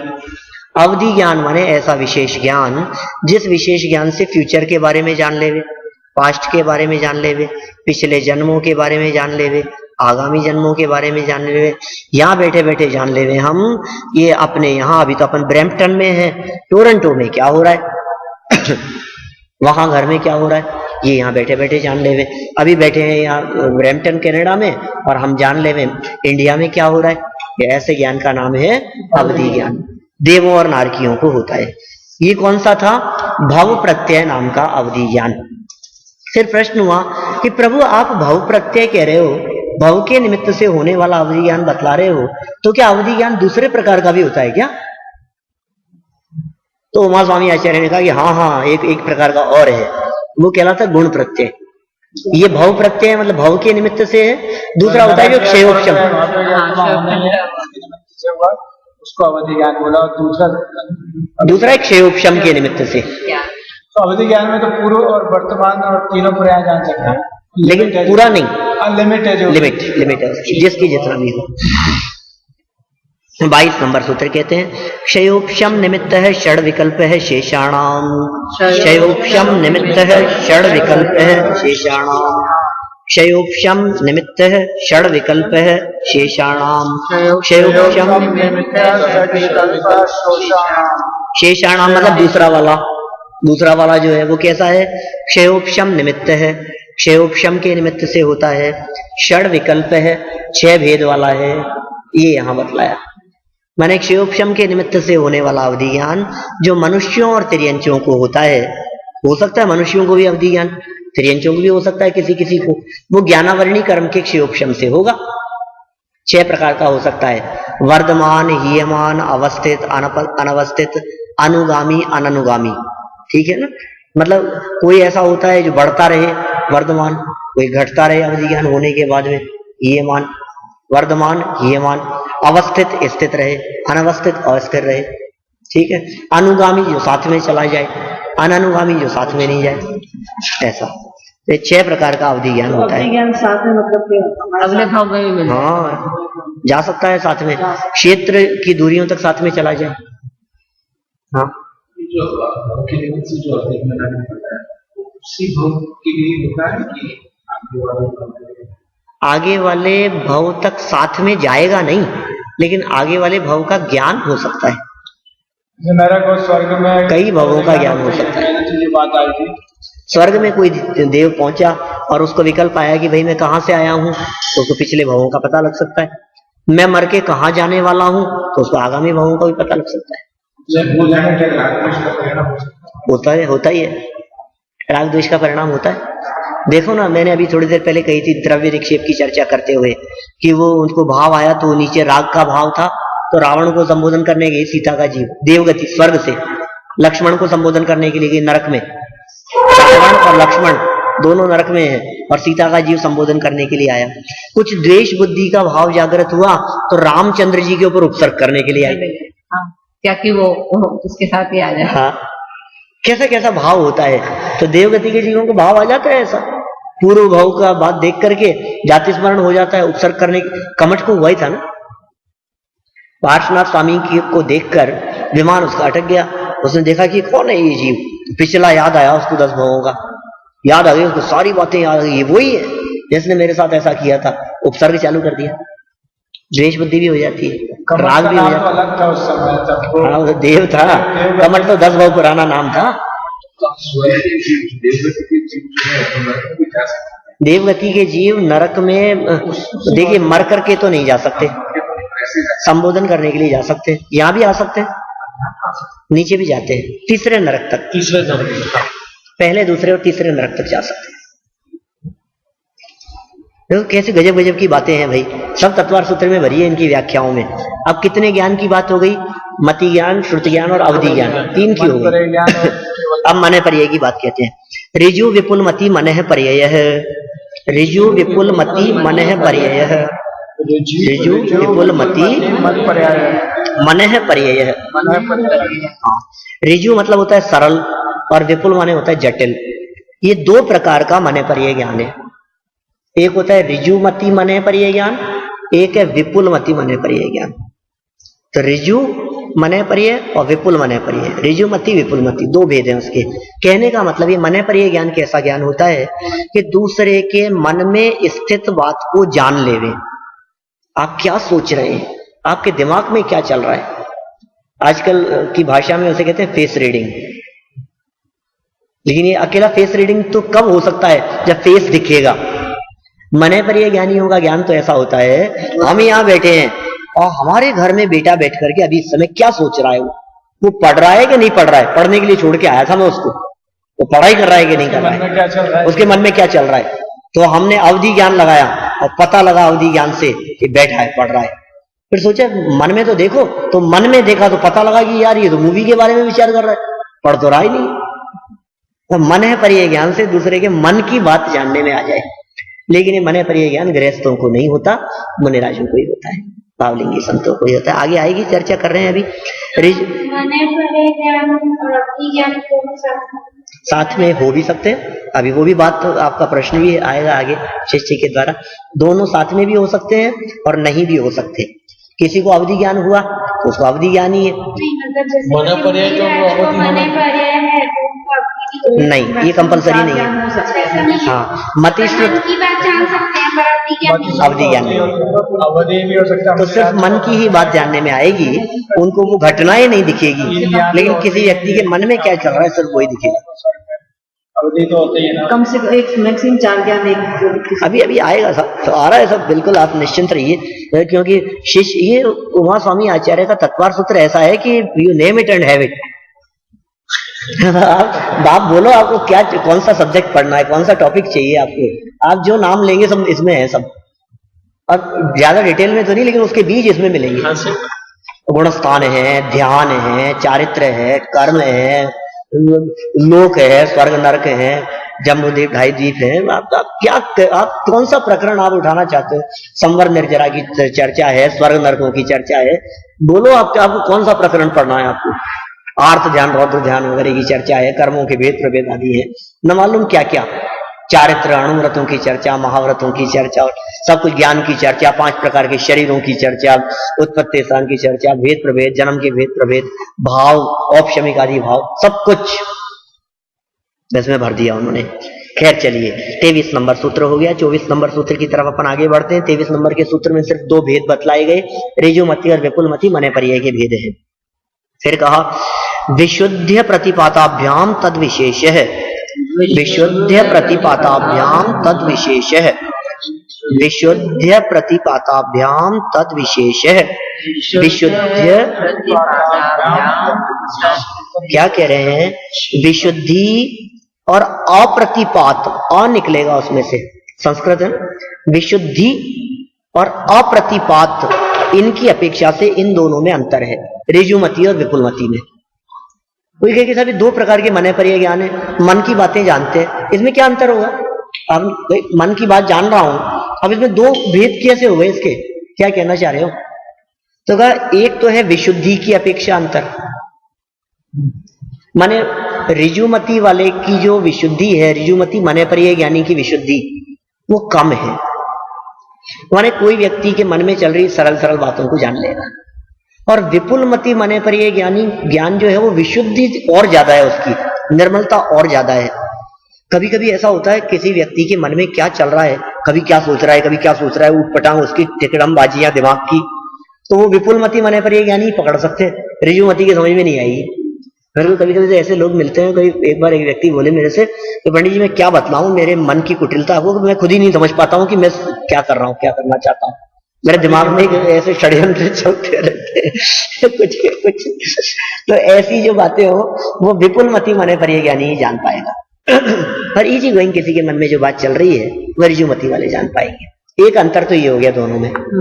दूसरा कहा अप्रतिपाताभ्याम, माने विपुलमति मने पर्यय ज्ञान छूटता ही नहीं है, ऋजुमति तो छूट जाएगा, वो व्यक्ति जीव मर जाएंगे, मर करके देवगति में चले जाएंगे ऋजुमति वाले।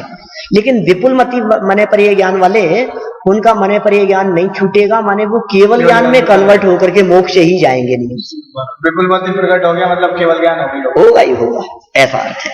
अब शिष्य ने प्रश्न किया कि महाराज आपने ऋजुमति और विपुलमति में तो अंतर बतला दिया, लेकिन अभी हमारे को अवधि और मने पर्याय में अंतर ख्याल में नहीं आया। अवधि और मने पर्याय में क्या अंतर है ये क्लियर नहीं हुआ, थोड़ा सा डाउट है, तो आप इसको क्लियर करो। तो फिर उन्होंने आगे वाले सूत्र में 25 नंबर के सूत्र में कहा विशुद्धि क्षेत्र स्वामी विषयेभ्योवधि मनः पर्ययोः। विशुद्धि क्षेत्र स्वामी विषयेभ्योवधि मनः पर्ययोः। विशुद्धि क्षेत्र स्वामी विषयेभ्योवधि मनः पर्ययोः। विशुद्धि क्षेत्र स्वामी विषयेभ्योवधि मनः पर्ययोः। क्या क्या ये पॉइंट्स दिए हैं उन्होंने। विशुद्धि की अपेक्षा अंतर, क्षेत्र की अपेक्षा अंतर, स्वामी की अपेक्षा अंतर और विषय की अपेक्षा अंतर, अवधि और मने पर्याय, अवधि में और मने पर्याय में। विशुद्धि की अपेक्षा अंतर करो तो अवधि वाले की विशुद्धि कम है, मने पर्याय वाले की निर्मलता ज्यादा है। क्षेत्र की अपेक्षा बात करो तो अवधि ज्ञान का क्षेत्र ज्यादा है, अवधि ज्ञान वाले का क्षेत्र तीनों लोक भी हो सकता है, और मने पर्याय वाले का क्षेत्र कहा है शास्त्रों में सिर्फ 2.5 द्वीप, सिर्फ मनुष्य लोक, क्योंकि मनुष्यों के मन की बात को जान सकते हैं, इसलिए 2.5 द्वीप इसका क्षेत्र। हाँ, बाकी के मन की बात को जानने का कोई विकल्प भी नहीं। कोई ऐसा सोचता है कि गधा खड़ा है, इसके मन में क्या चल रहा है, नहीं आता। तो नॉर्मली मतलब व्यक्तियों की बात ही होती है। तो 2.5 द्वीप इसका क्षेत्र है। स्वामी की अपेक्षा भी अंतर है। अवधि ज्ञान के स्वामी 4 गतियों के जीव हो सकते हैं। नारकी में भी अवधि ज्ञान का, देवों में का, मनुष्य तिर्यंचों में भी हो सकता है। लेकिन मने पर्याय ज्ञान के स्वामी माने जिनको मने पर्याय ज्ञान होगा वे सिर्फ मनुष्य गति वाले ही, और मनुष्य गति वालों में भी अपने भावलिंगी संत मुनिराज उनको ही होगा। 6वें 7वें मनस्थानवर्ती भावलिंगी संतों को ही मने पर्याय ज्ञान। जगती में अवधि ज्ञान बहुत कम हो जाता है, हो सकता है, हो सकता है, मतलब हमें तो अगर पता नहीं लगेगा, क्षेम है, अपने को पता नहीं लगेगा। कितने हो गए? विशुद्धि क्षेत्र स्वामी हो गया। विषय की अपेक्षा से अंतर, विषय की अपेक्षा से भी इन दोनों में अंतर है। जो अवधि ज्ञान जो है वो स्थूल विषय वाला है, और जो मने पर्याय ज्ञान है उसके विषय सूक्ष्म है, मतलब बारीक बातों को पकड़ लेता है। ऐसा अंतर है दोनों में। बोले यार आपने ये इनके विषय की बात तो कर रहे हो आप, ये जो ज्ञान आपने कहे हैं ये ज्ञान जानते किस किस को है? तो कुछ विषय संबंधी बात शुरू करी। ये कह रहे हैं मति श्रुतियोर निबंधो द्रव्येष्व सर्व पर्यायेषु। मति श्रुतियोर निबंधो द्रव्येष्व सर्व पर्यायेषु। मति श्रुतियोर निबंधो द्रव्येष्व सर्व पर्यायेषु। मति ज्ञान और श्रुति ज्ञान का निबंध माने संबंध, मति ज्ञान और श्रुति ज्ञान का विषय द्रव्येषु सब द्रव्यों में है, किंतु असर्व पर्यायेषु माने मति ज्ञान और श्रुति ज्ञान जीव पुद्गल धर्म धर्म आकाश काल इन 6 द्रव्यों को जान सकते हैं, लेकिन उन सबकी सब पर्यायों को नहीं जान सकते। हम लोग देखो जीव को जान सकते हैं मति श्रुति ज्ञान से, जीव मतलब जान सकते हैं, मतलब ज्ञान का विषय हो सकता है। हाँ भाई ये जीव है, तो जानता देखता है, ऐसा लक्षणों से अजीव को भी जान लिया हमने। ऐसे धर्म धर्म आकाश काल को भी लक्षणों से पहचान सकते हैं, प्रत्यक्ष तो नहीं जान पाएंगे, है ना, लेकिन लक्षणों से कि भाई देखो ये चीज गमन कर रही है तो इसका मतलब यहाँ धर्म द्रव्य, इसका परिणमन हो रहा है, इट मीन्स काल द्रव्य का सहयोग है। तो ये द्रव्येषु माने सब द्रव्यों में, किंतु सारी पर्यायें नहीं, क्योंकि सारी पर्यायें भी जान लेगा तब तो केवल ज्ञान हो जाएगा। हाँ चलो, तो कहा मति श्रुत हो गया। अवधि ज्ञान का क्या स्वरूप है? तो कहा रूपेश्व वधे। अवधि ज्ञान किसे कहेंगे? रूपेश्व वधे। रूपिषु अवधे, रूपी पदार्थों को जानना अवधि ज्ञान का विषय है। माने अवधि ज्ञान ऐसा ज्ञान होता है जो दुनिया में कहीं भी रूपी पदार्थ हो तो उसे जान सके, लेकिन द्रव्य क्षेत्र काल भाव की मर्यादा लेकर। सबका अवधि ज्ञान अलग अलग हो सकता है, क्षयोपशम से है, जिसका जितना क्षयोपशम होगा उतना जानेगा, लेकिन जानने में क्या आएगा?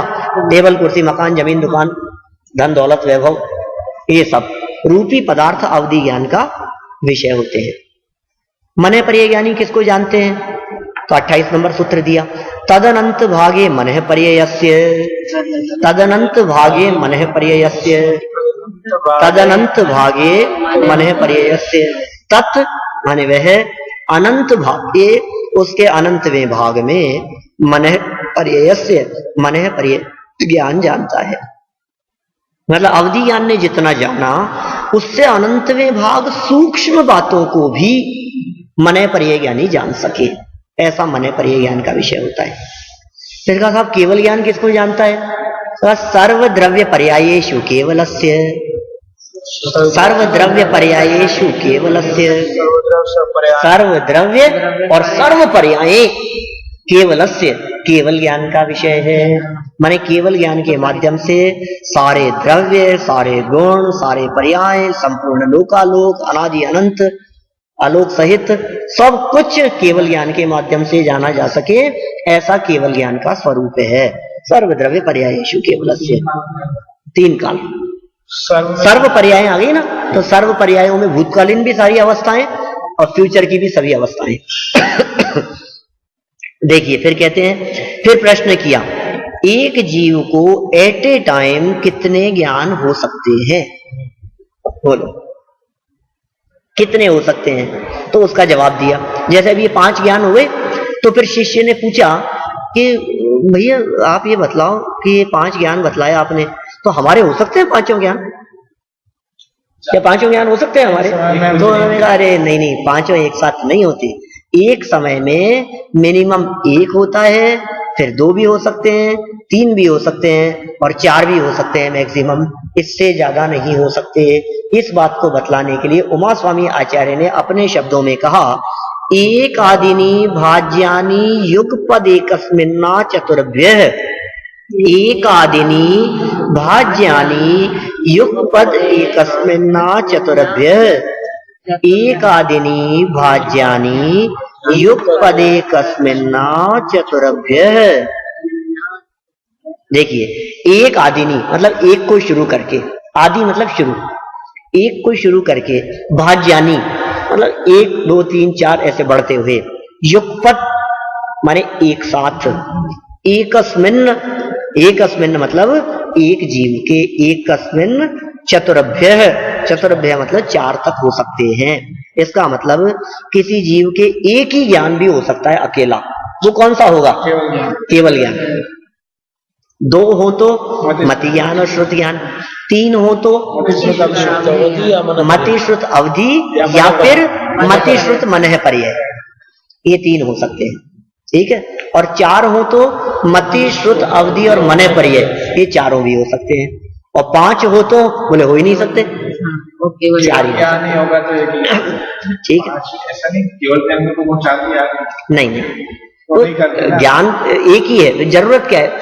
मति श्रुत ज्ञान कहते ही उसे है कि इंद्रियों और मन से जाने, इंद्रियों और मन से जाने वो मति श्रुत ज्ञान कहलाता है।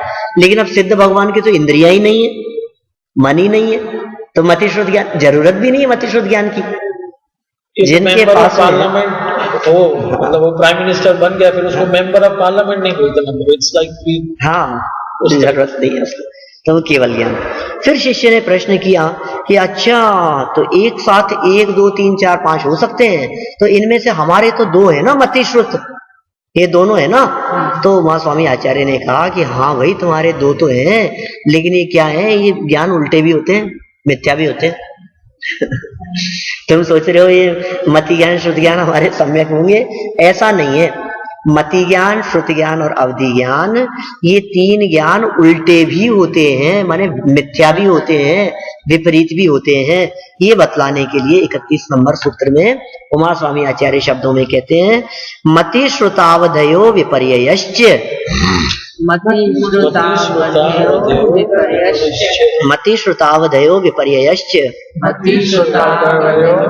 विपर्ययश्च, हाँ मति श्रुत और अवधयो, मति श्रुत अवधयो माने मति श्रुत और अवधि, विपर्ययश्च विपरीत भी होते हैं। कहने का मतलब कुमति, कुश्रुत, कुअवधि ज्ञान। तो मिथ्या दृष्टि जीवों के कुमति ज्ञान है, कुश्रुत है, कुअवधि है, और सम्यक दृष्टियों के होने वाला सुमति, सुश्रुत और सुअवधि ज्ञान होता है। विपरीत। कुअवधि होगा। हाँ कुअवधि होगा। देखिए कुअवधि कैसे होगा, मैं बतलाता हूँ उस चीज को। क्या होता है, ज्ञान तो ज्ञान ही होगा ज्ञान में उल्टा क्या होगा, ज्ञान में तो सही जानने में आता है, किंतु उस ज्ञान को वो उल्टे अर्थों में लेते हैं। एक एग्जाम्पल बहुत सुंदर इस संदर्भ में दिया जाता है शास्त्रों में, आपने कहीं कभी कदाचित सुना हो। एक व्यक्ति नरक में दूसरे से लड़ता है तो ऐसा कहता है, अरे ये पिछले जन्म में मेरी मां थी और मुझे पता है तो एक बार मेरी आंख फोड़ना चाहती थी।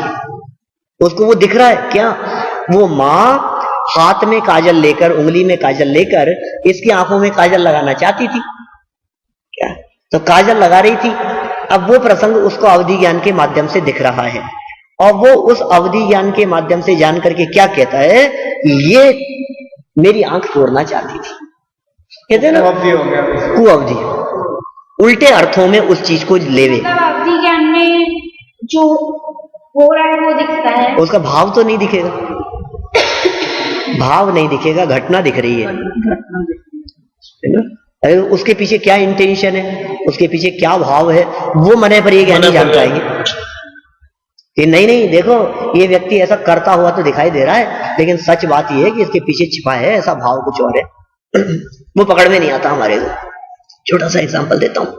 एक व्यक्ति एक हलवाई की दुकान के बाहर एक कुत्ते को जलेबी खिला रहा था और दूसरा व्यक्ति उसको जलेबी नहीं खाने दे रहा था, डंडे मार रहा था। आप बोलो कौन पुण्य बांध रहा है और कौन पाप बांध रहा है? आप कहेंगे डंडे मारने वाला पाप बांध रहा है, जलेबी खिलाने वाला पुण्य बांध रहा है। ज्ञान वाला कैसे कर रहा है? क्योंकि वो जलेबी खा रहा है जिसमें वो मीठा होता है उसके लिए नुकसान है। हाँ, वो बैक्टीरिया नहीं। सुनिए, बात हिंसा की नहीं है बात तो ये है कि वो जो जलेबी खा रहा है ना कुत्ता, उस जलेबी में जहर है। वो हलवाई की दुकान के बाहर आकर के रोजाना बैठा रहता है, हलवाई को पसंद नहीं आता। उसने एक दिन जलेबी बनाई, जहर मिला दिया उसमें, बोले मर जाए। वो जलेबी खिला रहा है लेकिन पाप बांध रहा है, इंटेंशन उसका। और दूसरा व्यक्ति, उसको पता लग गया कि ये जो जलेबी लेकर के गया है इसमें जहर है, वो उसको खाने नहीं देना चाहता कि मर जाएगा। उसको दया का परिणाम है, वो पुण्य बांध रहा है। मन में क्या है? मन में क्या है इसके? देखो आप, तो ये बातें, दृश्य तो दिखेगा अवधि ज्ञानी को भी, और मने पर ये ज्ञानी मन को भी जानेंगे। क्या तो वो कह सकते हैं कि ये पुण्य बांध रहा है और ये पाप बांध रहा है। तो भावों का खेल है भाई, है ना? तो अवधि ज्ञानी तो पास्ट एंड फ्यूचर भी जान सकते हैं। पास्ट एंड फ्यूचर में तो जो अभी की पर्याय में नहीं, मने पर ये ज्ञान भी पास्ट और फ्यूचर को भी जान सकते हैं। कल तुम्हारे मन में क्या था ये भी जान सकते हैं। हाँ, कल आपके मन में क्या चल रहा था। कभी कभी क्या होता है, ऐसी बातें आपने जब कभी पुराणों में पढ़ी होगी। एक सेठानी गई सेठ जी के, मुनिराज के पास में, और कहा महाराज हमारे तो सेठ जी का मन ही नहीं लगता धर्म में बिल्कुल भी। आप बताएंगे कि कभी कभी उनका भी मन बदलेगा क्या, कभी धर्म करेंगे कि नहीं, धर्म कर्म कुछ। कोई गए माता पिता मुनिराज के पास में, तो कहा कि महाराज हमने मंदिर बनाया, पंच कल्याण कराया, इतना बड़ा आयोजन कराया, सब इतना, हमारे बच्चों की रुचि नहीं है, इनका भी किसी का कभी मन बदलेगा, कभी ये लोग आकर के संभालेंगे, इस मंदिर को संभालने वाले भी कोई लोग होंगे, कोई ऐसे भी, हमारे बाद में क्या होगा इसका। मुनिराज ने अवधि ज्ञान का प्रयोग किया, अवधि ज्ञान लगाया, किसके मने पर ये ज्ञान का प्रयोग किया और बच्चे के मन में झांक करके देखा। वो कहा कि अरे 17 साल बाद में ऐसा घटना घटेगी, ऐसा परिणाम आएगा और उसका परिणाम ऐसा बदलेगा, आप चिंता मत करो, वो तो आपसे ज्यादा धर्म करेगा। अभी बैठे हुए उन्होंने मन में देखा उसके, और 17 साल बाद में उसके मन की क्या पोजीशन होगी और मन में क्या भाव आएंगे और कैसे बदलेंगे, ये अभी देख करके बता दिया। मन की बात जान रहे, इसलिए मन पर्याय ज्ञान है, लेकिन वो भविष्य की जान रहे हैं तो अवधि ज्ञान नहीं, भविष्य की भाई, मन पर्याय ज्ञान भी तो द्रव्य क्षेत्र काल भाव की लिमिट को लेकर के जानता है ना, इसीलिए होगा ना। वो नहीं, ऋजुमति भी जान सकता है। अच्छा, लेकिन मन पर्याय ज्ञान भी द्रव्य की मर्यादा, क्षेत्र की मर्यादा। फिर उसमें और अवधि ज्ञान में फर्क कैसे है? क्योंकि ये मन के निमित्त से जान रहा है, जान लिया फ्यूचर जाना, लेकिन मन के निमित्त से। निमित्त मन है, निमित्त मन है। यदि किसी के मन में कोई बात आ रही होगी वही जान पाएगा, मन में बात नहीं आ रही तो नहीं जानता। वो घटना नहीं देख सकते, घटना नहीं देख सकते। मन में क्या होगा फ्यूचर में वो जान सकते। अवधि ज्ञान रूपी पदार्थों को जान सकता है, मन पर्याय ज्ञान। और काल की मर्यादा कही है, द्रव्य क्षेत्र काल भाव की मर्यादा, तो काल की भी मर्यादा है। कितने देर बाद तक का कितने समय बाद, कितने समय पहले, ये काल की मर्यादा से जाने। और जो अमर्यादित ज्ञान है वो केवल ज्ञान, विलक्षण ज्ञान है। चलिए, तो मति, श्रुति और अवधि, ये तीनों ज्ञान विपरीत भी हो गए। 32। हाँ 32। तो किसी ने पूछा ये उल्टे कैसे हो गए भैया? भाई ज्ञान तो ज्ञान थे, जैसा आपने प्रश्न किया, ये उल्टे कैसे हो जाते हैं? तो कहा सद सतोर विशेषाद द्रक्षोपलब्धे उन्मत्तवत। सद सतोर विशेषाद द्रक्षोपलब्धे उन्मत्तवत। एक बहुत सुंदर एग्जाम्पल दिया इन्होंने। सत असत अविशेषात, सत और असत का अविशेषात विशेष ज्ञान नहीं होने से, सत असत का ज्ञान नहीं है उनको अच्छे बुरे का भान नहीं है। अविशेषात दृष्ट माने देखे हुए में, उपलब्ध वस्तु में, दृष्ट उपलब्धे दृक्षोपलब्धे, या फिर यत इच्छो, ऐसा करेंगे, संधि विच्छेद कैसा होगा इसका? यत इच्छो उपलब्धे। यत माने जो इच्छा हो जैसी, उपलब्धे उसको जैसा का तैसा मान लेते हैं अपनी इच्छा अनुसार, इसलिए उल्टा हो जाता है। और उन्मत्तवत, उन्मत्तवत मतलब शराबी के नशे के अनुसार, जैसा जैसे लहर, जैसा शराबी व्यक्ति अपने नशे में किसी व्यक्ति को देखकर कुछ का कुछ कह देता है, उसने वैसा ही समझ लिया, उसको वैसा ही भ्रम है। इसी तरह से उन्मत्त के समान यहां भी स्थिति बन जाती है। मति ज्ञान, श्रुति ज्ञान और अवधि ज्ञान में भी वस्तु स्वरूप का सही भान न होने के कारण, आत्म वस्तु का जिसे भान नहीं है, अपनी जिसे खबर नहीं है, भगवान आत्मा की जिसे खबर नहीं है, त्रिकाली ध्रुव गायक की जिसको खबर नहीं है, स्वपर का जिसे भान नहीं है, वो व्यक्ति उन्मत्तवत है, मिथ्या दृष्टि जीव, नशे में है, उस तरह की उसकी दशा होती है। तो उसका ज्ञान विपरीत ज्ञान कहलाता है, मिथ्या दृष्टियों का। तो कहा ये क्यों होता है ऐसा, और वो सही ज्ञान कैसे हो? तो उनका सही ज्ञान जानने के लिए तो आपको नए पढ़ने पड़ेंगे। नए से पदार्थ का सही ज्ञान होता है, ये बतलाने के लिए आगे इन्होंने 33 नंबर का सूत्र दिया। इस पहले अध्याय का अंतिम सूत्र है नैगम संग्रह व्यवहार अर्जु सूत्र शब्द समभिरूढ़ एवं भूता नया। नैगम संग्रह व्यवहार अर्जु सूत्र शब्द समभिरूढ़ एवं भूता नया। नैगम संग्रह व्यवहार अर्जु सूत्र शब्द समभिरूढ़ एवं भूता नया। क्या क्या है? 7 प्रकार के नए बतला दिए। नैगम, फिर संग्रह, फिर व्यवहार, फिर ऋजु सूत्र, फिर शब्द, फिर समभिरूढ़ और फिर एवं भूत, ये सब नए हैं। व्याख्याकारों ने इनकी व्याख्या बहुत विस्तार से की है। मैं अत्यंत संक्षेप में 2-3 मिनट में आपको इनका स्वरूप बतलाने की कोशिश करता हूं। अंतिम सूत्र है अपना ये आज का। नैगम, नैगम न एकम गमो नैगम है, संकल्प मात्र के आधार पर कथन करने वाला नैगम नय है। एक ऐसा दृष्टिकोण है जिस दृष्टिकोण से जो काम नहीं हुआ उस काम को भी काम हो गया ऐसा कह दिया जाता है। संकल्प को, संकल्प को क्या, राजा घर से निकले कोई व्यक्ति शिखर जी के लिए और फोन आया पीछे से किसी का लैंडलाइन पर कि क्या हुआ, कहाँ है, सब बात हो सकती है क्या? ये गए साहब, वो तो शिखर जी गए और हो सकता है आधे घंटे में वो टोरंटो में देख लेंगे उनको। अरे साहब कितने झूठ बोलते। अरे झूठ नहीं है, वो वहां के लिए निकले थे, इसलिए हमने कहा ऐसा वहां गए। ऐसा वो तो इंडिया गए। नैगम ने संकल्प के आधार पर कथन करता है। एक व्यक्ति को देखा, कोई व्यक्ति ने इंजीनियरिंग में एडमिशन लिया और हम उसे कहने लगते हैं और इंजीनियर साहब, संकल्प के आधार पर कथन किया, ये नैगम नय है। संग्रह नय एक ऐसा दृष्टिकोण है जो पदार्थों को संग्रहित करके देखता है, इकट्ठा करके देखता है।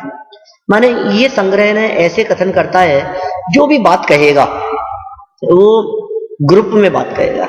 हमने कहा कि भैया पूजन की पुस्तकें निकाल दो, तो आपने प्रश्न किया कि पूजन की पुस्तकें निकालूं तो जिनेंद्र अर्चना निकालूं, कर लो जनवर की पूजन निकालूं, पूजन पाठ संग्रह निकालूं या मंगल आराधना निकालूं? अपने यहाँ 4 पूजन की किताबें, कौन सी निकालूं? तो कहा ये भेद नहीं करना। पूजन की किताब माने कोई भी पूजन की, हमें ऐसा भेद देखा वो आगे वाला नए है, व्यवहार नए, और अभेद देखा वो है संग्रह नए। हमने कहा जीव कहने पर 3 लोक के सब जीव गर्भित हो गए जीव शब्द में, ये संग्रहने का विषय है। हमने कहा संसारी और मुक्त 2 तरह के, ये देखा बोले व्यवहार में हो गया। हमने कहा संसारी जीव, तो सारे संसारी जीव ग्रुप, वो ये संग्रहने हो गया। और हमने कहा नहीं मनुष्य तिर्यंच देवनार की, ये भेद देखा, ये व्यवहार हो गया। हमने कहा मनुष्य, ये साहब हमारा तो बिल्कुल ये मंदिर सब मनुष्यों के लिए खुला है, तो मनुष्य देखा, ये संग्रहने का विषय हो गया। फिर हमने जैन आदि भेद कर दिए, ये व्यवहारने का विषय हो गया। ख्याल में आ रही?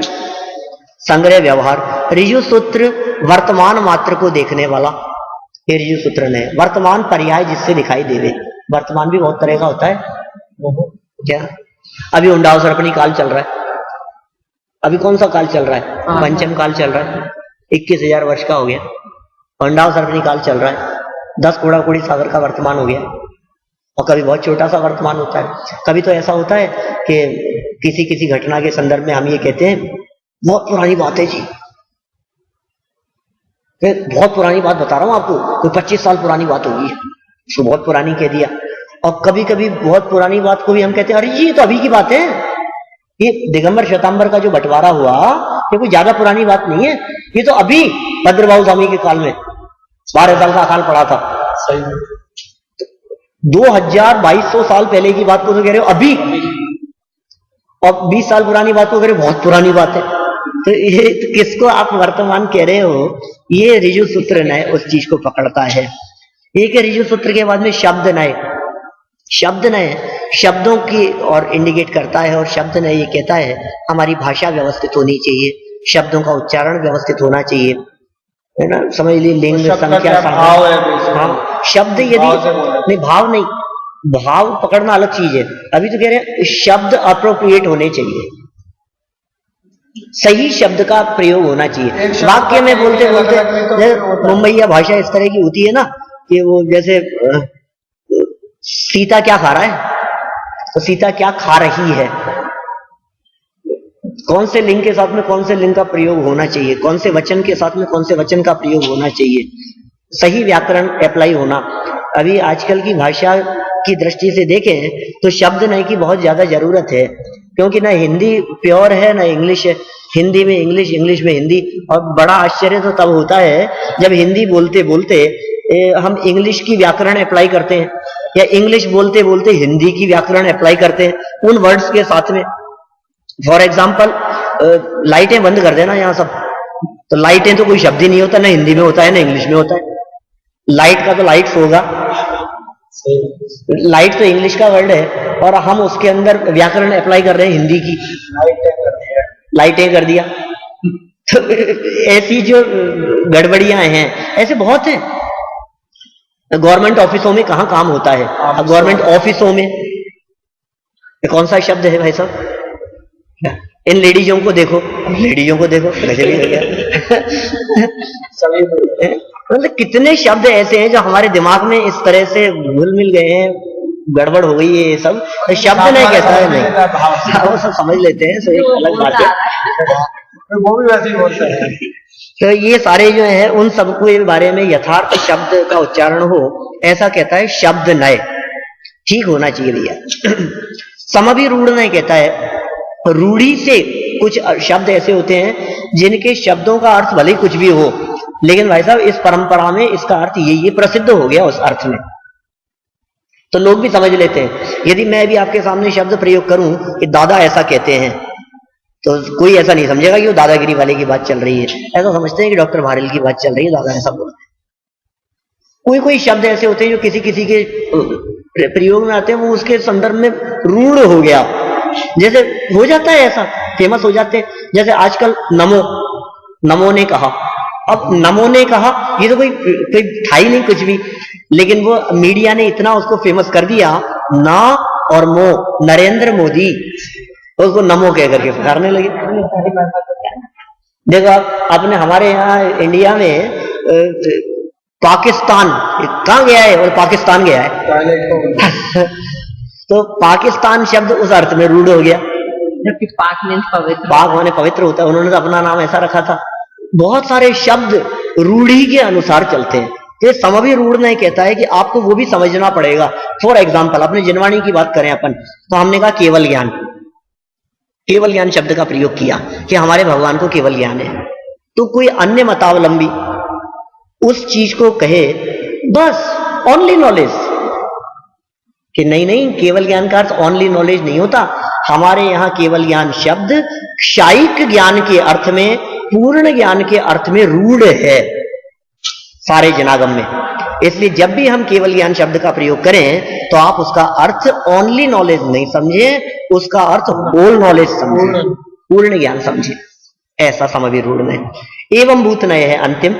एवं भूतनय कहता है कि हम वर्तमान को तो देखेंगे, लेकिन हम जो व्यक्ति जिस समय, जो वस्तु जिस समय जिस अवस्था रूप से परिणमन कर रही हो, हम उसे हमेशा उसी के रूप में प्रतिपादित करके कहें। मतलब कौन सा कोई एवं भूत लास्ट वाला एवं भूत क्या कहता है, जैसे अभी हम ये कपड़े पहन रखे हैं और पूजन प्रक्षाल आदि कर रहे हैं भगवान की, तो सामने वाला व्यक्ति आकर के कहता है पुजारी जी द्रव्य हमारे लिए भी होंगे। तो पूजन करते हुए व्यक्ति को पुजारी जी कहना वर्तमान अवस्था देख करके, ये एवं भूत नहीं। कोई डॉक्टर है और पूजा कर रहा है तो अब डॉक्टर साहब नहीं है, एवं भूत नए से देखेंगे तो पुजारी कहलाएगा। वो गाड़ी चला रहा है तो उस समय डॉक्टर नहीं है, उस समय ड्राइवर है।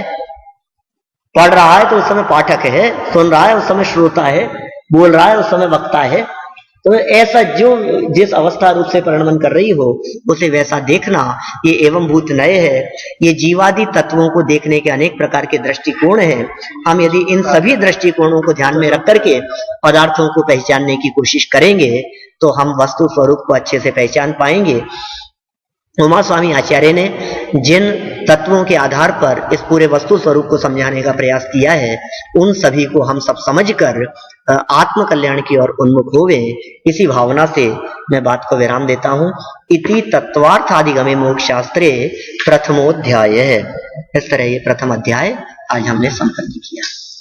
और उमा स्वामी आचार्य की